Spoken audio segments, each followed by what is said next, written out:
your hand in mine. Hey guys, I've been like majorly slacking with my video making lately. Well, like I always do, unfortunately, but I promise I'll get on it more. So I figured I would make this video just all about my hair. Like what I do to keep it healthy, what I do to keep the curls defined, you know, little things like that. So let's get on with that. So I'm gonna start off with just little tips and tricks. Well, not really tricks, but just mainly tips. Personally, I know it's difficult for some of us to not use heat. It's difficult for me personally, especially when my hair doesn't want to cooperate. And anybody with curly hair knows that 70% of the time their hair is not going to cooperate because these things right here, they live a life of their own. They don't want to listen. But sometimes when they don't listen, they look okay. Like I think I'm having a pretty good hair day today. And yeah, so just try to keep from using heat because the damage, unfortunately, I've realized, not with myself, thank God, but with other people, if you use too much heat in your hair, it can actually cause your curls to just like not even be there anymore. It'll make your hair very, very fragile and it'll just look fried. It'll basically look like you're wearing broom bristles as extensions, and that's just not okay.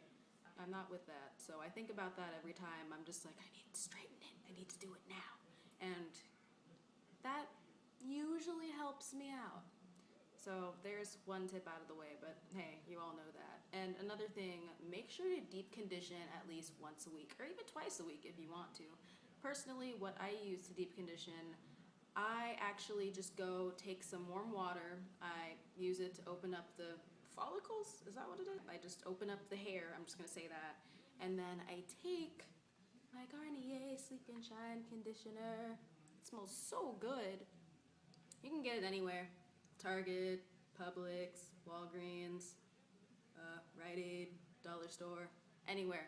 Your local dollar place or whatever. Drugstores. There we go. General. I put that in my hair. I just put it on my ends, like from my ears down. And then I take some coconut oil or castor oil, which I don't have on hand, so let's just pretend it's here. I either take coconut oil or castor oil, and I just, you know, rub it around in my hands, and I just put it through my hair basically to seal the moisture from the conditioner. And one thing about the conditioner is when you run it through your hand should just look like this after you're done because that means your hair has absorbed everything. And if it looks like you are about to put like lotion or sunscreen on or something, when your hands come off of putting everything in your hair was probably too wet to even absorb everything. So just dampen it a little bit. Don't like douse it in water like you just came out of the ocean or something, hanging out with Ariel under the sea. Why did I say that? Okay. Yeah, I do that. And this really has nothing to do with anything, but I like using Pantene Pro V. This is the 10-in-1, and I just honestly love Pantene because it smells so good. I really don't know what it actually does for your hair, but it's amazing.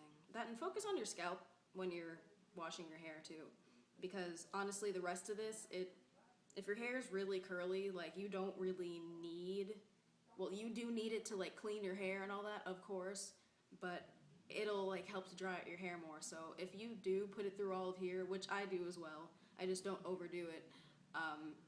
Just make sure to condition it, like all that good stuff. But yeah, 10-in-1. Apparently, it repairs rough hair, strengthens against damaged hair. It makes your hair silky soft. It gives you a brilliant shine, smoothing, gives you moisture, frizz control, gentle cleaning, manageability, and detangling. Doesn't really do the detangling thing for me, but I don't really believe that shampoos do what they say they're gonna do anyway. But make your hair smell good. So, I do that. And also, I make sure to take my vitamins. I have a multivitamin. It's the Women's One A Day, and they're the gummy vitamins, and they're delicious. And I also take folic acid. I take 2 of these in the morning. It's 400 micrograms. And the biotin is 5,000 micrograms. And the thing about biotin is, this is it. A lot of people think that if you take biotin, you're either going to break out or you're lucky. No, that's actually not the case. You're not just lucky. The people that you would consider lucky are the ones that drink an ample amount of water. And if you're breaking out and you drink an ample amount of water, you probably shouldn't be taking biotin because you may be having an allergic reaction. Not sure, but I mean, that could be it. But about the biotin actually takes extra water from your body. So it's almost as if your body isn't really getting much water. So of course your face is going to react to that, because if you don't have enough water in general, you're not going to have good skin, because your face is going to be all crazy and you're not going to have the ample amount of water, you know, detoxifying everything. So all the toxins are going to be stuck in your skin and giving you like little monsters in your face, and that's bad. So make sure to drink enough water. So that would be like, I think 64 ounces, like on average. There's like a little equation thing you can do to decipher the amount of water you're supposed to have a day. And just drink a little extra too. I mean, it sucks because you're gonna have to be running to the bathroom all freaking day. Trust me, I know how that is. But I mean, hey, water does work wonders. It's even great for your hair too. So yeah, biotin. It's not that bad. And it's, like I said, it's great for your hair, your skin, and your nails. I would show you my nails right now, but I really need a manicure, and my nail polish is just horribly chipped. There, that's good enough. But yeah, I make sure to take my vitamins and all that good stuff. And something that's absolutely imperative, make sure to use heat protectant. I know I'm preaching to the choir right now, but some people just don't use this stuff. Not this in particular, but just heat protectant in general. You need that on your hair, unless, you know, you just want to have burnt hair and you want to ruin your hair and you want your hair to smell gross, then that's okay. I mean, do your thing. But if you want healthy hair, use heat protectant whenever you use any type of heat, like blow drying, straightening, curling, crimping, if people are into that. Even when you go outside, like I'm in Florida, so, well, I mean, it's not super sunny right now because it's the rain, the freaking weather is ridiculous. But whenever it's sunny, I still put heat protectant in my hair because the sun, like honestly, my hair gets so hot that it can actually burn my hand. Like it's done it a few times and it's pretty weird. This is just some cheapy one that I got from Walgreens. I mean, there's not anything in it anymore. I used all that up. Personally, I prefer the Tresemme one. You know, the one, like most girls probably know this one. Even some guys maybe, who knows? The Tresemme one in the black bottle with the red pump. Let's just pretend it's right here. I like this one. It mists nicely, and it works very well. And it smells pretty okay. It doesn't really have much of a smell, but I mean, hey, it gets the job done. Just for styling purposes, when I feel like my hair doesn't have enough body, I love this Everstyle from L'Oreal. It's this alcohol-free volume and root lifting spray. I know I have enough volume already, but I like big hair. Like if I grew up in the 80s, I would have the biggest hair ever. Like I don't even know like how to explain, but it would look good. I would make sure it looks good. The point is, I love this stuff and it smells really good too. Like what I personally do is I just like flip my hair over and I go pretend I'm spraying it. Like you spray it on your roots. And then you do this number, and then you do that, and then come back up, and then it's like, oh, kablam. I don't know what I was trying to accomplish with that odd sound effect. But, yeah, clearly I didn't spray any of my hair now. But, I mean, it gives me a fair amount of volume when I feel like I'm lacking. It smells so good, too. That's, like, one thing that I really, really like about it. And this melting gel, also from L'Oreal, it honestly works really well. It doesn't weigh your hair down. It's really, really light. I think it's like water-based, honestly. And you know how some gel makes your hair like, it could make it like flaky or hard or whatever?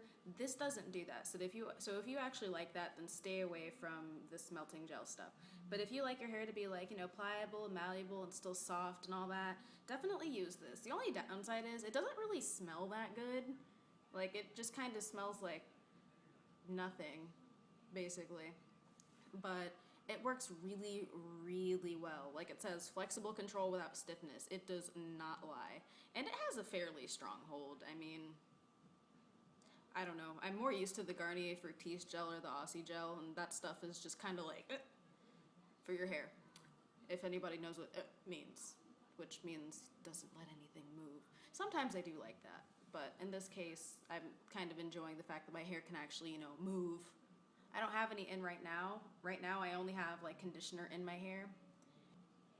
But the stuff is pretty nice.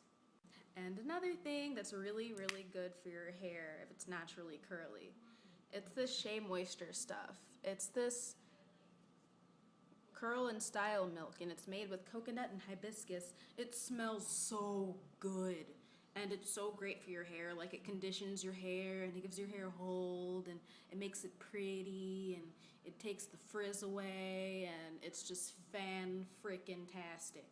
I love it. It smells so good, so good. I just love it. It says it's like anti-frizz. It gives you moisture and shine and all that magical stuff. And I guess there's coconut oil, silk protein, and neem oil. Coconut oil hydrates and protects hair while reducing breakage. The silk protein smooths hair for a soft, silky feel. Then the neem oil controls frizz while adding brilliant shine. And it does. It's fantastic. I absolutely love it. I want more of the Shea Moisture line. And I also want to use the Mixed Chicks stuff. Because just the fact that it's named Mixed Chicks, like, it just makes me want to use it. Because I'm a mixed chick. Yeah, I want to use that stuff. But yeah, that's really about it for, you know, my hair stuff. Oh, my hair's naturally jet black. And I have highlights. But I said that in another one of my other videos. But it's gotten a little longer. It's basically it's almost to my belly button. It's like about a half inch away, which is pretty neat. I'm glad my hair's finally back to where it's supposed to be. I don't like having short hair, although it was just a here, but still, I just couldn't do it. It was just, I'll cry alone on that. But thanks for watching, and I guess comment below and like the video and subscribe. This is awkward. I hope you guys enjoyed the video and all that, and just give me ideas on what else to do as well for videos and stuff like that. And I mean, I'll get on it. So thanks. Follow me on Instagram, Twitter, and you can check all that stuff out below. Thanks.